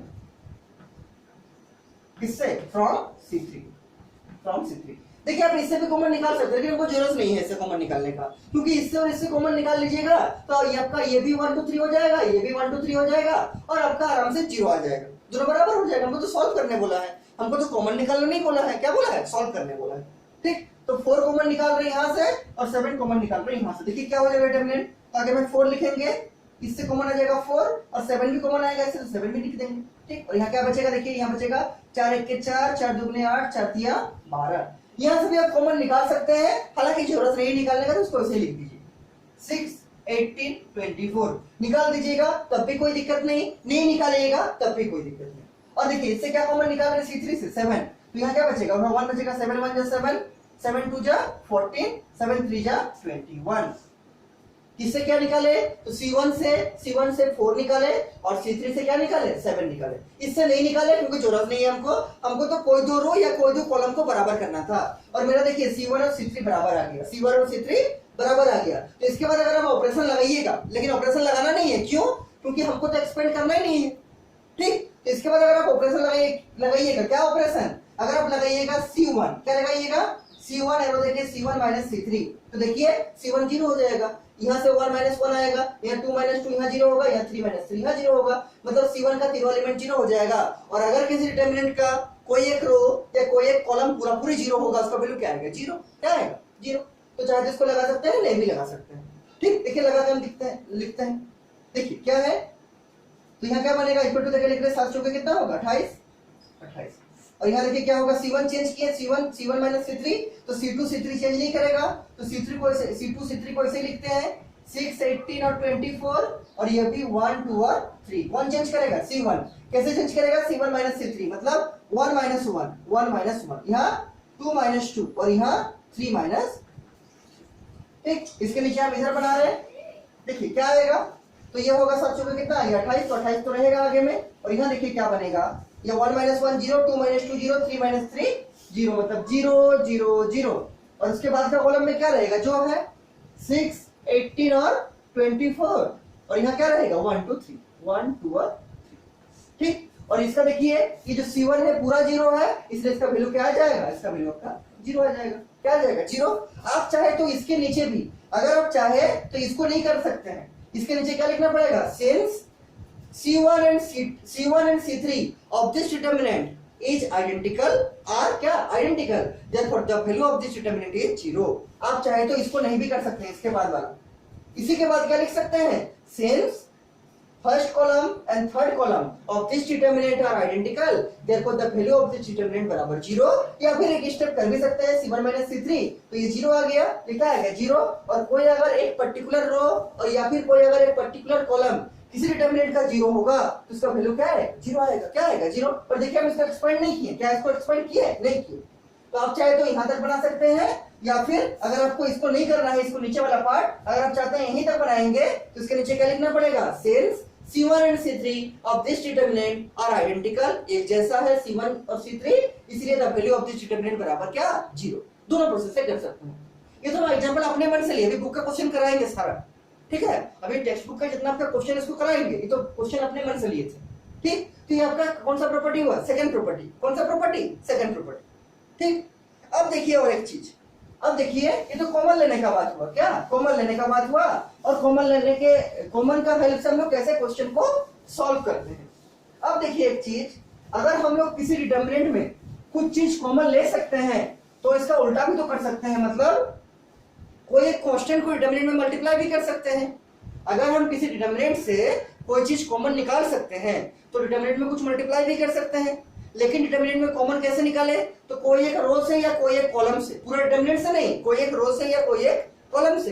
लेकिन मैट्रिक्स में कैसा होता था, तो पूरा मैट्रिक्स से कॉमन आता था, ठीक। तो ऐसे ही मल्टीप्लाई में देखिए, तो अगर हम मेरा एक मैट्रिक्स दिया रहेगा ऐसा, मान लीजिए 3x3 का है, मैट्रिक्स है, ध्यान से समझिए क्या करने जा रहे हैं, मल्टीप्लाई। कोई डिटरमिनेंट में कोई कांस्टेंट से मल्टीप्लाई करने जा रहे हैं, लेकिन पहले मैट्रिक्स से समझिए, जो हम लोग मैट्रिक्स में पहले यूज करते थे, ठीक। तो ये मान लीजिए अगर आपका 3x3 का मैट्रिक्स दिया है और इसके अगर लिखा, मान लीजिए ए मैट्रिक्स है, क्या है ए मैट्रिक्स, और अगर आपको बोला है 3 फाइंड आउट करने, 3, तो क्या कीजिएगा, क्योंकि ये 3x3 का मैट्रिक्स है तो इसमें कितना एलिमेंट होगा, 9 एलिमेंट। कितना एलिमेंट, 9 एलिमेंट होगा। कितना एलिमेंट, 9 एलिमेंट। तो आप क्या कीजिएगा, इन 9 एलिमेंट को इस 3 से मल्टीप्लाई कीजिएगा। क्या कीजिएगा, 3 से हर एक एलिमेंट को मल्टीप्लाई कीजिएगा। इस प्लस को भी 3 से मल्टीप्लाई कीजिएगा, इसको भी 3 से, इसको भी 3 से, इसको भी 3 से, इसको भी 3 से, इसको भी 3 से, और इसको भी 3 3 3। हर एक एलिमेंट को किससे मल्टीप्लाई करना है, 3 से, तब मेरा 3 निकलेगा। ये मैट्रिक्स में होता था, किसमें, मैट्रिक्स में। लेकिन अभी हमको क्या करना है, डिटरमिनेंट निकालना है। क्या निकालना है, डिटरमिनेंट। तो देखिए डिटरमिनेंट में भी जैसे हम कॉमन निकाले थे बाहर, कोई एक पर्टिकुलर रो से या कोई एक पर्टिकुलर कॉलम से, उसी तरह हम डिटरमिनेंट में मल्टीप्लाई भी करेंगे। अगर कोई कांस्टेंट मल्टीप्लाई करने दिया है, जैसे मान लीजिए आपका ये क्या हो रहा है, उसी प्रॉपर्टी का है, आगे वाला प्रॉपर्टी नंबर 2 का है। जैसे मान लीजिए आपको लिखा है k इंटू, ऐसा लिखा है ABC UVW और XYZ, ऐसा लिखा है। मतलब k को मल्टीप्लाई करना डिटरमिनेंट के अंदर, k is multiplied to this determinant. तो कैसे मल्टीप्लाई करेंगे, हर एक एलिमेंट से नहीं करेंगे मल्टीप्लाई, हर एक एलिमेंट से नहीं करेंगे। इसको हम लिख सकते हैं या तो फर्स्ट रो से मल्टीप्लाई करेंगे, सेकंड रो थर्ड रो ऐसे ही रहेगा, या फिर इसको सेकंड रो से मल्टीप्लाई करेंगे, फर्स्ट रो थर्ड रो ऐसे रहेगा, या फिर इसको थर्ड रो से मल्टीप्लाई करेंगे, फर्स्ट रो सेकंड रो वैसे रहेगा। या तो चाहे इसको फर्स्ट कॉलम से मल्टीप्लाई करेंगे, सेकंड कॉलम थर्ड कॉलम वैसे रहेगा, या तो इसको सेकंड कॉलम से मल्टीप्लाई करेंगे, फर्स्ट कॉलम थर्ड कॉलम वैसे रहेगा, या फिर अगर चाहे इसको थर्ड कॉलम से मल्टीप्लाई करेंगे, फर्स्ट कॉलम और सेकंड कॉलम उस केस में वैसे ही रहेगा। तो इसको 6 प्रोसेस से कर सकते हैं। लेकिन मैट्रिक्स में ऐसा नहीं होता था। मैट्रिक्स में अगर कोई चीज मल्टीप्लाई करना है तो इसका हर एक एलिमेंट से मल्टीप्लाई करते थे, क्या हर एक एलिमेंट से मल्टीप्लाई करते थे। लेकिन चूंकि डिटरमिनेंट है तो इसका कोई एक रो या कोई एक कॉलम से मल्टीप्लाई होगा, ठीक। देखिए इसको क्या क्या लिख सकते हैं, इसको अगर हम चाहे तो ऐसा लिख सकते हैं, क्या मान लीजिए फर्स्ट रो से मल्टीप्लाई कर रहे हैं, किससे, फर्स्ट रो से, तो क्या होगा k इंटू ए के ए, k इंटू बी के बी, और k इंटू सी के C. Second row third row multiply नहीं होगा, वो ऐसे लिखाएगा। तो यहाँ UVW ऐसे रहेगा और यहाँ पर XYZ भी वैसे रहेगा। इसमें क्या किए, हम केवल R1 में मल्टीप्लाई किए, कौन, कांस्टेंट k। इसको अगर हम चाहे तो ऐसा भी लिख सकते हैं, इक्वल टू। देखिए क्या, अब मान लीजिए सेकंड रो में मल्टीप्लाई कर रहे हैं, इसमें किससे मल्टीप्लाई किए, फर्स्ट रो से। इसमें किसमें करेंगे, मान लीजिए सेकंड रो से कर रहे हैं, तो फर्स्ट रो आपका वैसे रहेगा ABC। सेकंड रो में कौन है, UVW, तो क्या लिखेंगे, k into U, k into V और k इंटू W। और थर्ड रो भी आपका वैसे ही रहेगा XYZ, क्या रहेगा, XYZ। इसमें किससे मल्टीप्लाई किए, सेकंड रो से, किससे, सेकंड रो का हर एक एलिमेंट से। इसमें क्या किए, फर्स्ट रो का हर एक एलिमेंट से। अगर हम इसको चाहे तो थर्ड रो से भी मल्टीप्लाई कर सकते हैं, लेकिन जब इसको थर्ड रो से मल्टीप्लाई करेंगे तो फर्स्ट रो सेकंड रो वैसे ही रहेगा जैसे है। तो फर्स्ट रो में क्या है, ABC, तो फर्स्ट रो में लिखेंगे क्या, A B और C। सेकंड रो में क्या है, UVW, तो सेकंड रो में लिखेंगे UVW। अब थर्ड रो से मल्टीप्लाई करने जा रहे हैं, तो थर्ड रो में क्या है, XYZ, तो क्या लिखेंगे, k into x, k into y और k इंटू z। ये लिखेंगे k into x, k into y और k इंटू z, ठीक। ये तो हुआ जब हम तीनों रो में अलग अलग मल्टीप्लाई किए। अगर हम चाहे, इसके नीचे शब्दों को बनाइएगा, अगर हम चाहे तो इसको हम फर्स्ट कॉलम के अराउंड भी मल्टीप्लाई कर सकते हैं, लेकिन जब इसको फर्स्ट कॉलम के अराउंड मल्टीप्लाई करेंगे, this is your first column, उस केस में सेकंड कॉलम और थर्ड कॉलम कांस्टेंट रहेगा, जैसा है वैसे ही रहेगा। ठीक, इसको अगर हम चाहे तो ऐसा भी लिख सकते हैं, क्या इक्वल टू देके फर्स्ट कॉलम में क्या है a u x, तो क्या लिखेंगे k into a, k into u और k इंटू x, ये u है, क्या है u, k into a, k into u, k into x, और इस केस में सेकंड कॉलम और थर्ड कॉलम वैसे ही रहेगा, मतलब b v y और c w z ये वैसे ही रहेगा। इसको अगर हम चाहे तो सेकंड कॉलम से भी मल्टीप्लाई कर सकते हैं, लेकिन उस केस में जब सेकंड कॉलम से मल्टीप्लाई करेंगे, मतलब इससे b v y से, तो उस केस में आपका जो c1 होगा मतलब फर्स्ट कॉलम, और जो c3 होगा मतलब थर्ड कॉलम, वो ऐसे ही रहेगा जैसे है, उस टाइम उससे मल्टीप्लाई नहीं होगा। ठीक, अभी देखिए इसके बराबर क्या लिख सकते हैं, तो फर्स्ट कॉलम को ऐसे ही लिख दिए a u x, क्या चाह रहे हैं, सेकंड कॉलम से मल्टीप्लाई करें, सेकंड कॉलम में एलिमेंट क्या है b v y, तो क्या लिखेंगे k into b, k into v और k इंटू y, और थर्ड कॉलम में वैसे ही रहेगा c w और z, क्या c w और z। क्या किए इस केस में, तो सेकंड कॉलम से मल्टीप्लाई किए, सेकंड कॉलम से मल्टीप्लाई किए, और फर्स्ट और थर्ड कॉलम को इसे रख दिए, और इसको अगर हम चाहे तो थर्ड कॉलम से मल्टीप्लाई कर सकते हैं, लेकिन अगर हम इसको थर्ड कॉलम से मल्टीप्लाई करेंगे तो फर्स्ट कॉलम और सेकंड कॉलम वैसे ही रहेगा। तो पहले फर्स्ट कॉलम सेकंड कॉलम लिखते हैं, क्या है a u x, फिर क्या है b, क्या है b v और y, और थर्ड कॉलम से करना चाहते हैं, थर्ड कॉलम में क्या है c w z, तो क्या होगा k into c, k into w और k into z, k into z। ठीक, तो हम लोग का अगर k मल्टीप्लाई करना है तो हम लोग 6 प्रोसेस से कर सकते हैं, या तो k को फर्स्ट रो में मल्टीप्लाई कीजिए, सेकंड रो थर्ड रो वैसे ही रहेगा, या तो k को सेकंड रो में मल्टीप्लाई कीजिए, फर्स्ट रो थर्ड रो वैसे ही रहेगा, या तो k को थर्ड रो में मल्टीप्लाई कीजिए, फर्स्ट रो सेकंड रो वैसे ही रहेगा, या तो k को फर्स्ट कॉलम में मल्टीप्लाई कीजिए, सेकंड और थर्ड कॉलम वैसे ही रहेगा, या तो k को सेकंड कॉलम में मल्टीप्लाई कीजिए, फर्स्ट और थर्ड कॉलम वैसे ही रहेगा, या तो k को थर्ड कॉलम में मल्टीप्लाई कीजिए, फर्स्ट कॉलम और सेकंड कॉलम वैसे ही रहेगा। ठीक, लेकिन मैट्रिक्स में ऐसा नहीं होता था, मैट्रिक्स में अगर कोई चीज मल्टीप्लाई होगा तो वह उस मैट्रिक्स का हर एक एलिमेंट से होगा, मैट्रिक्स में अगर कोई चीज कॉमन निकालेंगे तो उसका हर एक एलिमेंट से कॉमन आएगा, पूरा 9 एलिमेंट से, अगर 3 क्रॉस 3 का है तो 9 एलिमेंट से कॉमन आएगा मैट्रिक्स में। लेकिन डिटरमिनेंट में क्या होता है, कोई एक पर्टिकुलर रो का काम करते हैं या कोई एक पर्टिकुलर कॉलम का काम करते हैं। ठीक, अगर मल्टीप्लाई करेंगे तो या तो कोई एक पर्टिकुलर रो में करेंगे या कोई एक पर्टिकुलर कॉलम में करेंगे, और अगर कॉमन भी निकालेंगे डिटरमिनेंट में तो कोई एक पर्टिकुलर रो से निकालेंगे या कोई एक पर्टिकुलर कॉलम से निकालेंगे। ठीक, इसमें कोई दिक्कत नहीं होना चाहिए। अब देखिए और एक चीज, इसका और एक एग्जांपल देखते हैं, इसके नीचे लिखिएगा आप लोग, देखिए जितना एग्जांपल देखिएगा उतना आपका क्लियरिटी आएगा कंसेप्ट में, ठीक है, उतना आपका क्लियरिटी आएगा। और इसके बाद क्वेश्चंस देखेंगे, जो बुक का क्वेश्चन है आपका किस टाइप का क्वेश्चन देता है। देखिए और एक एग्जांपल देखिए, जैसे मान लीजिए एक एग्जांपल लिख रहे हैं, एग्जांपल लिख रहे हैं, देखिए मान लीजिए डिटरमिनेंट है 3 6 9 और एक इसका फर्स्ट कॉलम में है 3 6 9, और क्या है, तो यहां मान लीजिए 2 है, यहां 4 है, यहां मान लीजिए 8, क्या है 2 है 4 है 8, और क्या है, तो और मान लीजिए यहां पर कुछ भी ले सकते हैं, मान लीजिए यहां पर 6 है, मान लीजिए यहां पर कितना है, यहां पर मान लीजिए आपका 18 है, यहां पर मान लीजिए आपका 24 24, कुछ भी ले सकते हैं, अपने मन से लिए हैं। ठीक है, मान लीजिए ये आपका डिटरमिनेंट दिया है, अब इसको आपको कॉमन निकालना सिखा रहे हैं, फिर से कॉमन निकालेंगे कैसे, जितना कॉमन निकल सकता है सबको निकालिए। तो पहला ट्राई करेंगे किससे, R1 से, तो ये है आपका R1, क्या इससे कुछ कॉमन आएगा, अच्छा कॉमन आने का मतलब बताए थे क्या कि R1 का तीनों एलिमेंट में वो होना चाहिए, तो यहाँ 3 है, यहाँ 2 है, यहाँ 6 है, 2 और 6 से तो 2 कॉमन आएगा, लेकिन 3 और 2 से तो नहीं आएगा कॉमन 3। ठीक, तो यहाँ से कुछ कॉमन नहीं आ रहा है, तो तीनों एलिमेंट से कॉमन आना चाहिए। अगर आप 2 कॉमन निकालिएगा तो इससे तो 2 कॉमन आएगा, इससे 2 कॉमन आएगा, इससे थोड़ी 2 कॉमन आएगा, नहीं आएगा, तो इससे कुछ कॉमन नहीं आ रहा है, कुछ कॉमन आ रहा है, नहीं आ रहा है। इसमें ट्राई कीजिए, कुछ कॉमन आएगा R2 में, जितना कॉमन निकाल सकते हैं सबको निकालेंगे। R2 में कुछ कॉमन आएगा, देखिए तो 2 कॉमन आएगा, R2 में 2 कॉमन आएगा, और R3 में कुछ कॉमन आएगा, R3 में कुछ भी कॉमन नहीं आएगा क्योंकि ये 8 है और यहाँ 9 है, कुछ कॉमन आएगा, R3 में नहीं आएगा। ठीक, तो R2 से पहले 2 कॉमन निकालते हैं, कहां से, R2 से, तो R1 ऐसे रहेगा 3 2 6, R2 से 2 कॉमन आया तो क्या रहेगा, 2 तिया 6, 2 दुगने 4, 2 नवा 18, और यहाँ से क्या है 9 है, 8 है, 24। कहां से 2 कॉमन निकाले, R2 से। देखिए 2 तिया 6, 2 दुगने 4 और 2 नवा 18, और तो कुछ कॉमन नहीं आया R1 R2 R3 से। अब ट्राई करेंगे किससे, C1 C2 C3 से, कुछ कॉमन आ रहा कि नहीं। देखिए C1 से कॉमन आएगा 3, C2 से कॉमन आएगा 2 और C3 से भी कॉमन आएगा 3। ठीक, C1 से कॉमन आएगा क्या 3, तो 2 पहले से था तो 2 लिख दिए। C1 से कॉमन क्या निकाल रहे हैं 3, तो इंटू 3 कर दिए। ठीक, C1 से कॉमन निकालते हैं 3, तो क्या आएगा यहाँ पर 1 हो जाएगा, यहाँ पर 1 हो जाएगा, 3 3 के 9 यहाँ 3 होगा। C2 C3 वैसे ही रहेगा, 2 2 8 और ये भी 6 9 और 24 ऐसे रहा। किससे कॉमन निकाला है 3, C1 से। किससे, C1 से। तो यहाँ 3 था तो 3 बाहर हो गया, 3 बाहर हो गया, 9 था, 3 3 या 9।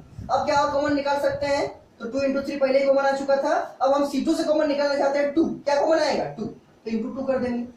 ठीक, तो ये वैसे ही रहेगा C1 1 1 3। इसमें क्या हो जाएगा, 2 कॉमन लिया है C2 से, तो ये 1 हो जाएगा 2 के जगह, ये 2 के जगह 1 हो जाएगा, और 2 4 जा 8, और ये तो वैसे ही रहेगा 6 9 और 24।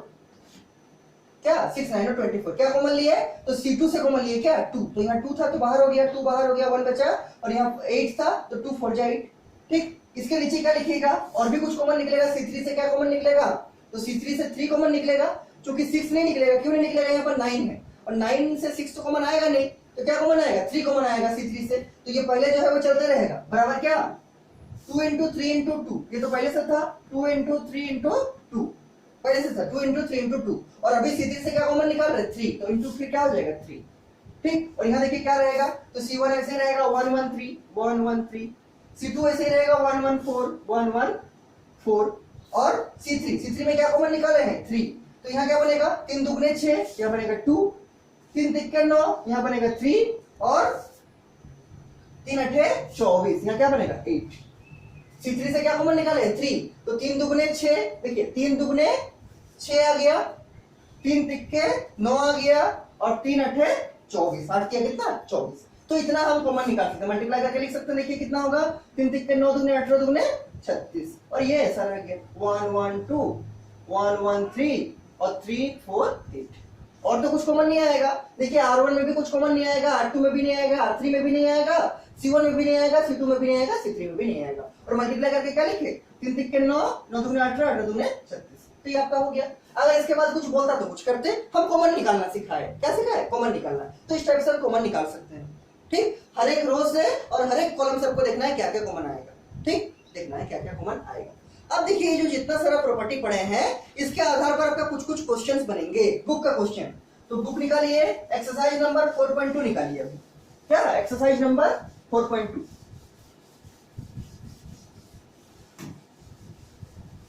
एक्सरसाइज नंबर 4.2 निकालिए। देखिए 4.2 का क्वेश्चन नंबर देखिए, 4.2 का क्वेश्चन नंबर देखिए आप लोग।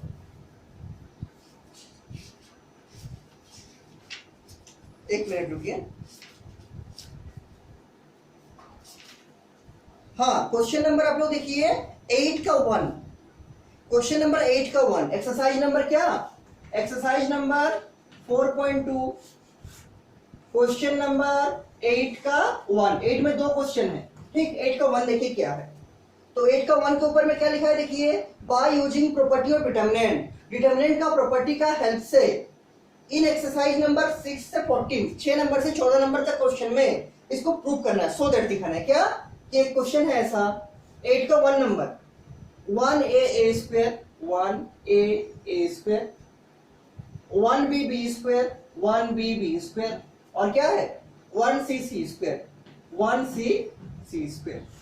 इसको किसके बराबर दिखाना है, इसको दिखाना है a माइनस बी और इंटू क्या है b minus C into c minus A. मिला लेते हैं एक बार, 1a square 1b square 1c square a minus B minus C और c माइनस ए, इसके बराबर दिखाना है। इसको कैसे दिखाइएगा, कैसे दिखाइएगा, a माइनस बी लाना है, b माइनस सी लाना है और c माइनस ए लाना है इस डिटरमिनेंट का हेल्प से। तो बिना सोचे समझे इसको एक्सपेंड मत कर दीजिए, ये तो आपका प्रूफ नहीं होगा। इसका डिटरमिनेंट का वैल्यू फाइंड आउट करना नहीं बोला है, कि ऐसा नहीं बोला है डिटरमिनेंट का वैल्यू निकालिए कि आप लगा दिए a11 into m11 minus a12 into m12 plus A13 into A13 उससे इसका वैल्यू निकलेगा। ये प्रूफ नहीं होगा, ये प्रूफ नहीं होगा। आपको ऐसा कुछ प्रॉपर्टीज पे लगाना है, ऐसा कुछ प्रोसेसेस को सॉल्व करना है जिससे ये प्रूफ हो जाए। सॉल्व तो करना ही है इसको, लेकिन कुछ प्रोसेस सॉल्व करना है ताकि ये प्रूफ हो जाए। ठीक, तो देखिए हमको एक टर्म फाइंड आउट करना है a माइनस बी। इस डिटर्मिनेंट में a माइनस बी कब आएगा, इस डिटर्मिनेंट में a माइनस बी कब आएगा? तो देखिए अगर हम r1 में घटाते हैं r2 को, देखिए यहाँ पर आपका a है r1 में, a कहाँ है r1 में, और b कहाँ है r2 में। कैसे अप्रोच करना हम समझा रहे हैं। हमको लाना है पहला टर्म क्या, a माइनस बी। तो अगर हम r1 का जो a है, a कहाँ है r1 में, और r2 में कौन है b। तो अगर हम r1 माइनस r2 करेंगे, अगर हम r1 माइनस r2 करेंगे तो यहाँ तो 1 माइनस 1 0 हो जाएगा, लेकिन यहाँ a माइनस बी आएगा, यहाँ a माइनस बी आएगा, और यहाँ a square minus b square आएगा। क्या आएगा, a square minus b square. तो बाद में कुछ करेंगे, लेकिन a माइनस बी तो आएगा, a माइनस बी आएगा कहाँ से, यहाँ से a माइनस बी आ जाएगा r1 माइनस r2 करने से। ठीक, तो पहले क्या लगाते हैं, सॉल्यूशन में क्या लिखेंगे, ये आपका LHS है, ये आपका RHS है। कहां से अप्रोच करते हैं, LHS से, और क्या लाते हैं लास्ट में, RHS। LHS को पहले लिख देंगे 1a स्क्वायर, 1b स्क्वायर, और 1c स्क्वायर। ये LHS है, ठीक, लिख दिए। अब क्या देखिए, इसका पहला टर्म क्या है, a माइनस बी। तो a माइनस बी कहां से मिलेगा, तो ये है आपका a, ये है आपका b। a कहां है, फर्स्ट रो में, b कहां है, सेकंड रो में। तो अगर हम प्रॉपर्टी लगाएंगे, r1 एरो देके लिखेंगे r1 माइनस r2, तब निकल सकता है कुछ टर्म a माइनस बी का, निकलने का प्रोबेबिलिटी बन रहा है, क्योंकि यहाँ a माइनस बी आ जाएगा। देखिए कैसे आएगा, तो r1 में चेंज हो रहा है, एरो का पहले कौन है, r1, मतलब कौन चेंज करेगा, r1। तो कौन चेंज नहीं करेगा, r2 और r3। तो पहले जो चेंज नहीं करेगा उसको लिखते हैं, यह है आपका r2, मतलब 1b स्क्वायर, r2 को लिख दिए, 1c स्क्वायर, r3 को भी लिख दिए। अब r1 चेंज करेगा, कैसे, r1 माइनस r2। ये है आपका r1 का फर्स्ट एलिमेंट, ये है आपका r2 का फर्स्ट एलिमेंट, तो 1 माइनस 1 क्या होगा, 1 माइनस 1।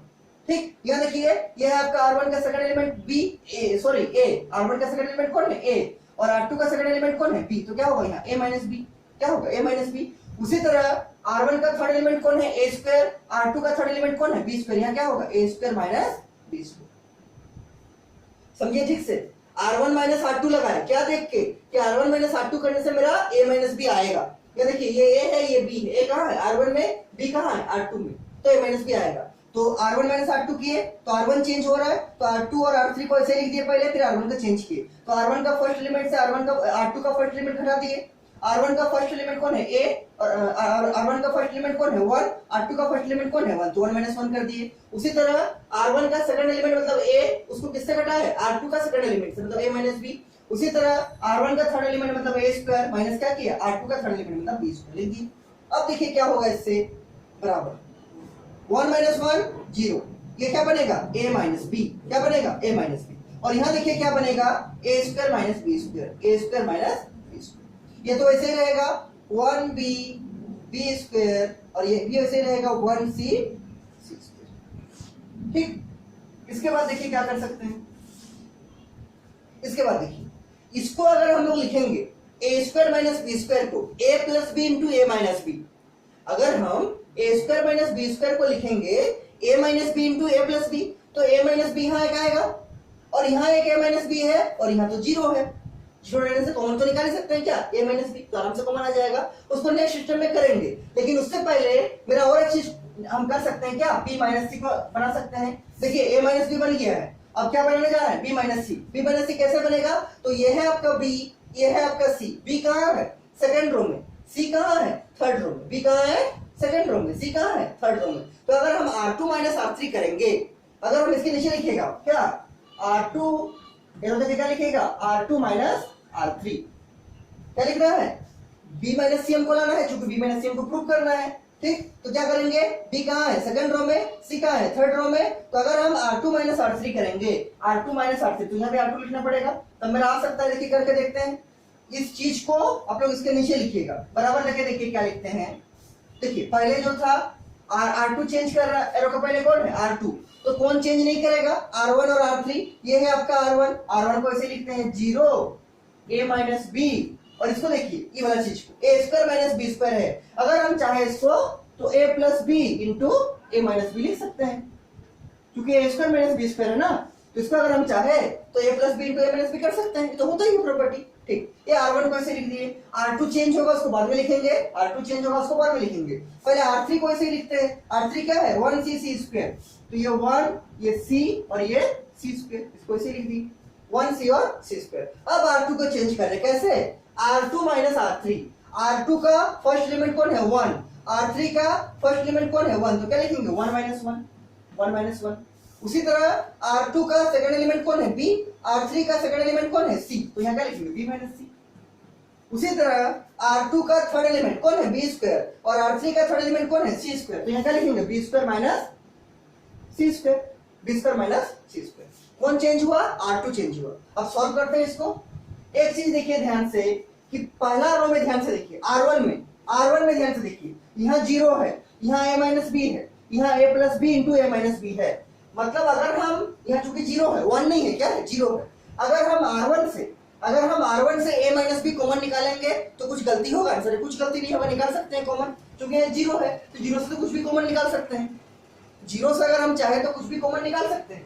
ठीक, यहाँ से क्या निकालेंगे a माइनस बी कॉमन, कहाँ से R1 से, तो क्या बनेगा R1, देखिए R1 यहाँ क्या था 0 है, यहाँ a माइनस बी था, कॉमन आ गया तो क्या बनेगा 1, और यहाँ क्या था a plus b into a minus b, हम इस a माइनस बी को बाहर निकाल दिए तो क्या बचेगा a प्लस सी। मल्टीप्लाई करके देख लीजिए आ रहा कि नहीं, मल्टीप्लाई करके देख लीजिए आ रहा कि नहीं, तो 0 इंटू ए माइनस बी क्या बनेगा 0 है, a minus B into 1 a minus B, और a minus B into a plus b तो क्या बनेगा a minus B into a plus b, तो आ रहा है। फिर से देखिए a minus B into 0 a minus B into 1 a minus B, और a minus B into a plus b क्या बनेगा a minus B into a plus b, मतलब आ रहा सही है।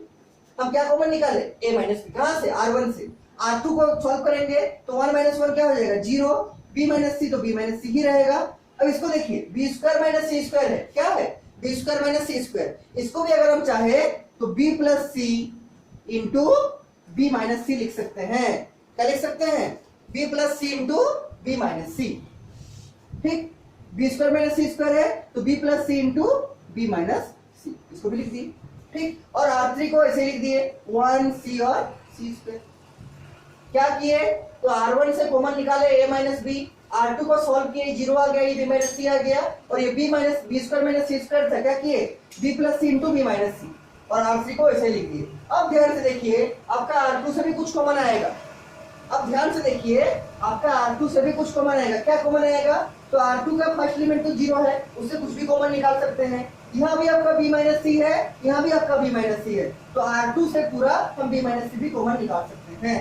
देखिए पहले से क्या कॉमन था, तो a माइनस बी इंटू हम R2 से क्या कॉमन निकाल रहे हैं b माइनस सी, क्या b माइनस सी। ठीक, तो क्या बनेगा देखिए, क्या बनेगा देखिए, R2 से कॉमन निकाल रहे हैं b माइनस सी, तो R1 तो ऐसे ही रहेगा 0 1 a plus b, R2 b minus c common निकाल दिए तो यहाँ 0 है तो 0 ही रहेगा, यहाँ b माइनस सी था और हम b माइनस सी को ही बाहर निकाल दे तो क्या बनेगा 1 बनेगा।